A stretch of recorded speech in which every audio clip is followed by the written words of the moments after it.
So the new reMarkable version 3.8 software is now available in beta, and today I'm going to walk you through the 3 new features that were added in that. Stick around. If you're new around here, my name is Brandon, and on this channel I share practical tips to help you improve your focus and creativity. And if that sounds interesting to you, consider subscribing so that you don't miss out on the videos that I post here every other week. All right, back to the video. So I just received the 3.8 beta of the reMarkable software, and within it are 3 major improvements. 1 is straight lines, 2 is smart boxes, and 3 is an improved eraser. If you're unsure on how to get there, you can get to that by going to the menu, going to settings, and then see your software version here. If you tap on that, you can see the full version and then the release notes for your version. Again, in my case, that's this 3.8 beta, but you may not have version 3.8 yet, but know that you'll get it at some point, or you can request to be part of the reMarkable beta to get that soon. So let's take a look at those changes. First, in reMarkable's own words, and then we'll go try them out. So it says, draw perfect strokes on reMarkable without using a ruler or stencil. Checkboxes let you create smarter to-do lists, and we've improved the eraser. Hold the end of a brush stroke to set it straight. Adjust the angle and length by dragging your marker tip up. Create complex shapes from simple lines. Okay. And then box ticked. Find check marks in text formatting menu and make boxes that you can tap to cross items off your list.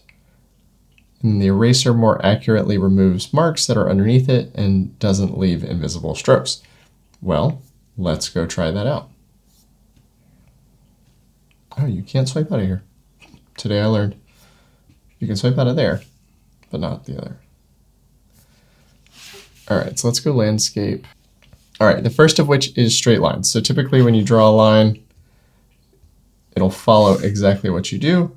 The biggest difference now is if you drag and hold, it will now be a straight line. If I want to drag and hold and I didn't get it quite where I want it, I can manipulate it. So I can, as long as I keep holding, I can move this line. You can only move the tail. As far as I know, you can't manipulate the top and you can't adjust it later. But overall, this is really nice. So like if I wanted to make this a clean box, I have much better tooling. Oh, that was weird. I'm not really sure what I just triggered there. In general, I have to close the tools. Hold. We're good. This also works with the other tools. So if we were to switch this to a marker, works just as well.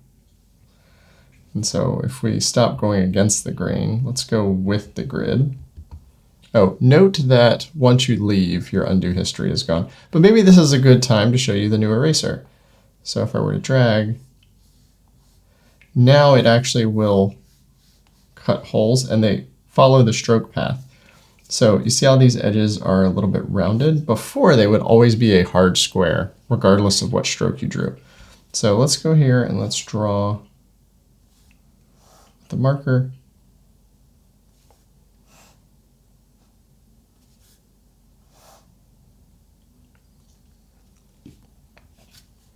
And let's say I were to fill this in. I can now erase through it. And the strokes actually look, oh, that was fun. The strokes actually look how they would look if you had drawn them that way, which is kind of nice. Much improved over the way it used to work. Again, you're going to notice this more on larger brushes. So if we were to take a thick marker, you'll probably see this accentuated. Yeah, you see how that looks very different than it would be before.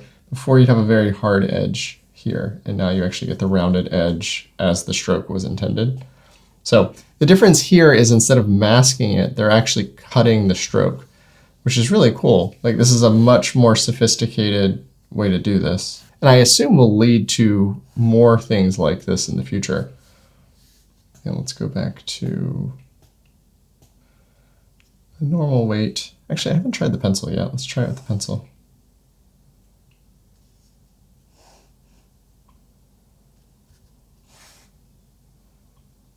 actually really like the look of doing perfect lines with the pencil.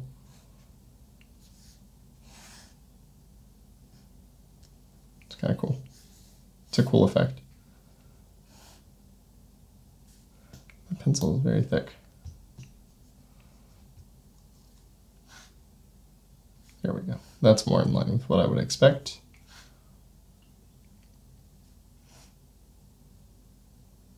Yeah, that's a neat effect. I like that.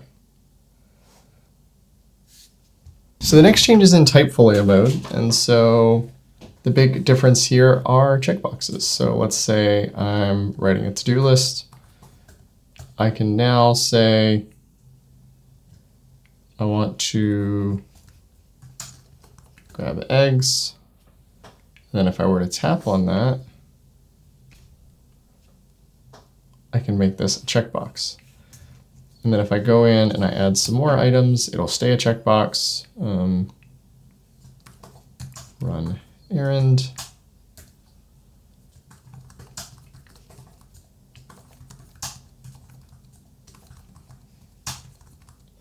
So this looks innocent enough, but I think the thing that's kind of interesting about it is if you were to tap on these, they're actually interactive. And you can tap either with your finger or with the pen, and either will work. Doesn't work if you write through it, but that's okay. Okay, if you touch the checkbox at all, no, you have to actually tap it. It's interesting. There's some, if you start within the checkbox, it'll do it. But you can also just tap it. And they can be undone, which is kind of nifty. I often find myself writing to-do lists when I'm working on a feature, but I always do that with the pen. But as far as I can tell, this is only available with typed text. I wonder if you could write some text and then convert it to a to-do list easily. I wonder if I were to handwrite a checkbox, whether it would work. So let's say, grab eggs, run errand, and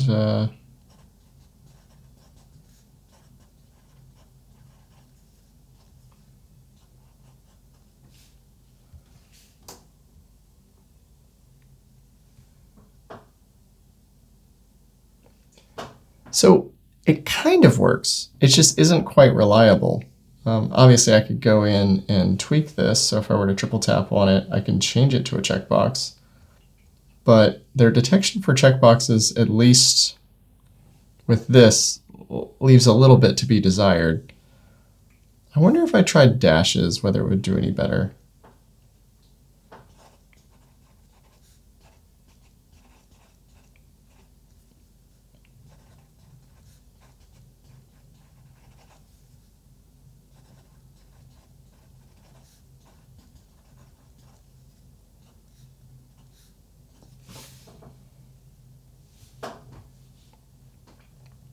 No, that's worse. I wonder if I actually drew a check mark, how it would do that.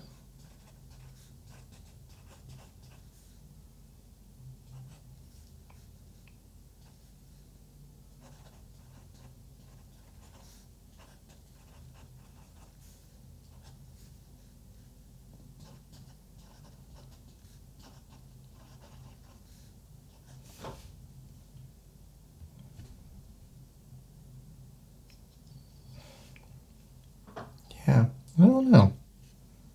That part seems a little half-baked. I'm wondering if maybe they can improve that with an update. Let's give it one more try.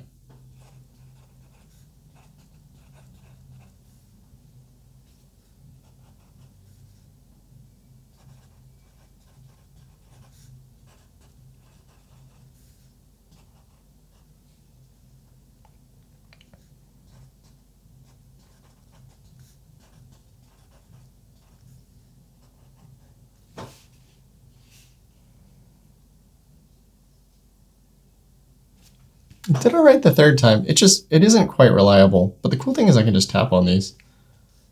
I like that reMarkable's going this direction. Like, this is a feature I could see myself using, but probably more so with the typefolio than with handwritten notes.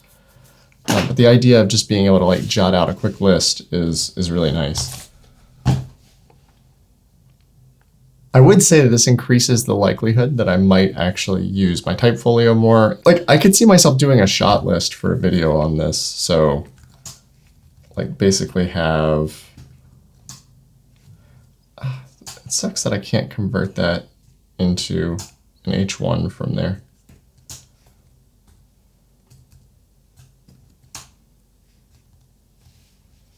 Oh, I think they use Alt keys on this. Is there one for checkboxes? Okay, so Alt 5 is the checkbox one. So I could say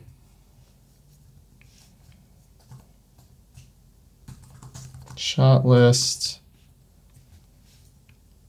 Alt 1, Alt 2 probably, and then I would say Alt 5 or Command 5.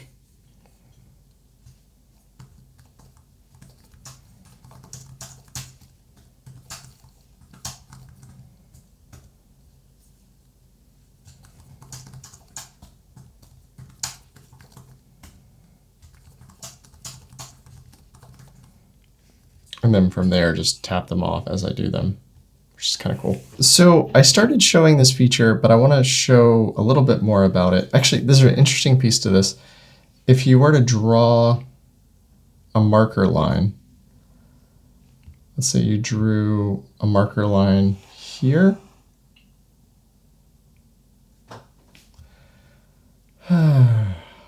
So frustrating. All right, so let's say we drew a marker line there. And then we draw another marker line here. As you start typing, those marker lines move. I mean, any line moves, but it's especially interesting with a horizontal marker line. So let's try this. Yeah, so that slides down.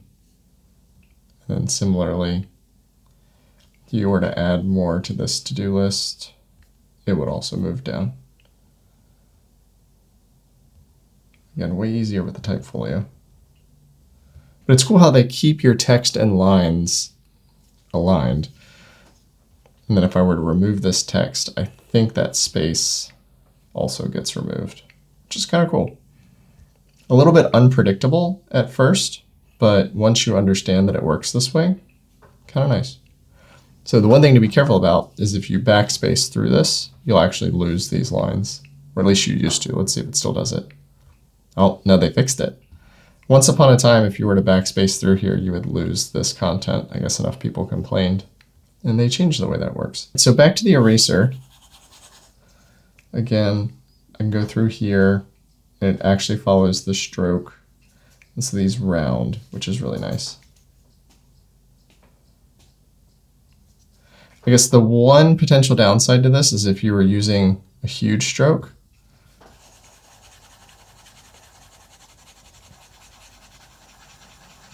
And then you were just trying to take like a donut hole out of this, it might look a little weird.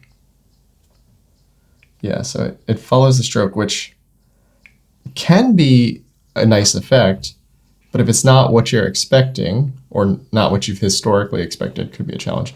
But overall, I think this is a huge improvement and has a lot more use cases than the old eraser did.